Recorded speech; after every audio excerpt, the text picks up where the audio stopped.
जिस घर की नारियां सुबह उठते ही ये 3 काम करती है, सुबह उठते ही ये 3 कार्य करती है, उस घर की बरकत कभी कोई रोक नहीं सकता, कभी भी बरकत नहीं रुकेगी। देखो मैं रोज कहती हूँ, हमेशा कहती हूँ कि नारी ही अपने घर को सुंदर बना सकती है।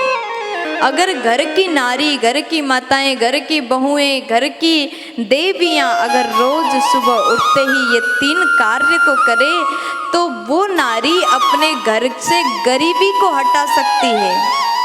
अगर बहुत गरीब परिवार भी है, अगर नारी नियम से रहे तो उस घर की किस्मत को चमका सकती है, घर में धन धान्य वो नारी ला सकती है।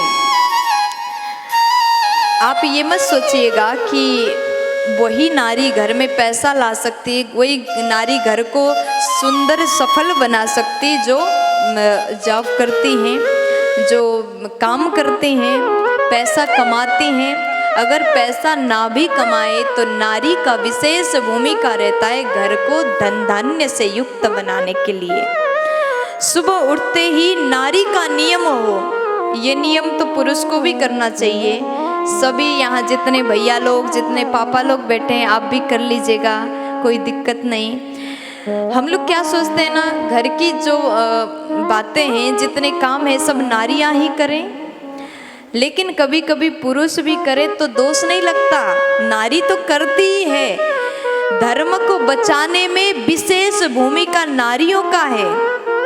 लोग कहते नारी पूजा पाठ नहीं कर सकती, ये नहीं कर सकती, वो नहीं कर सकती, लेकिन अगर नारी ने पूजा पाठ करना छोड़ दिया तो धर्म बहुत कम हो जाएगा, धर्म करने वाले धार्मिक लोग कम हो जाएंगे। कथाओं में देखो नारियों की संख्या बहुत ज़्यादा संख्या में हो जाता है, पूरा पंडाल भरा है नारियों से, और नारी कभी किसी से कम नहीं होती महाराज। घर को चमकाने के लिए, घर को स्वर्ग समान बनाने के लिए विशेष भूमिका नारी का होता है, और धर्म को बचाने के लिए भी नारियों का विशेष भूमिका होता है। ये कहते हुए मुझे थोड़ा सा भी दिक्कत नहीं लगता, ये कहते हुए मुझे थोड़ा सा भी डर नहीं लगता। तो ध्यान से सुनिएगा, ये 3 बात मैं आपको बता दूं।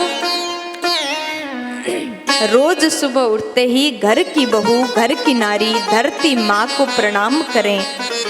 ऐसी 3 माँ हैं जिसको प्रणाम करके नारी अपने घर को वैभव युक्त बना सकती, वैभव संपन्नता से भरा घर बना सकती हैं।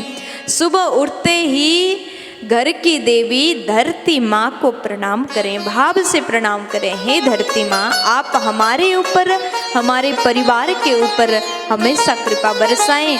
मैं आपके ऊपर अपने चरण रखने जा रही हूँ, मेरे हर एक कार्य को आप सफल बना दें। धरती माँ को प्रणाम करो।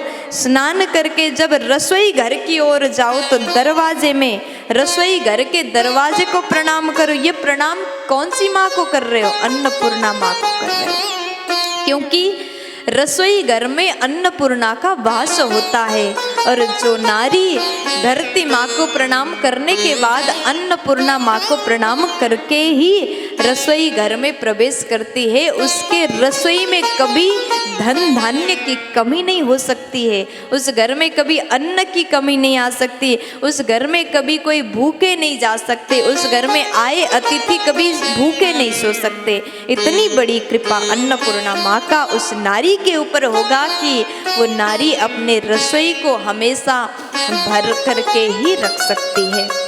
और तीसरा प्रणाम, घर की नारी अपने घर के बड़े बुजुर्गों को, सासू माँ को प्रणाम। पहला प्रणाम धरती माँ को, दूसरा प्रणाम अन्नपूर्णा माँ को, और तीसरा प्रणाम अपनी सासू माँ को प्रणाम करें। और अपने घर के वृद्ध बुजुर्ग जन को प्रणाम करती है तो वो नारी, ऐसी नारी बहुत ही गुणवती होती है। अगर नारी में ऐसा गुण है तो उस घर में बरकत होने से कोई रोक नहीं सकता। अगर नारी में ये गुण हो तो आपके घर हमेशा संपन्नता से युक्त बना रहेगा। प्यार से बोल दीजिए राधे राधे।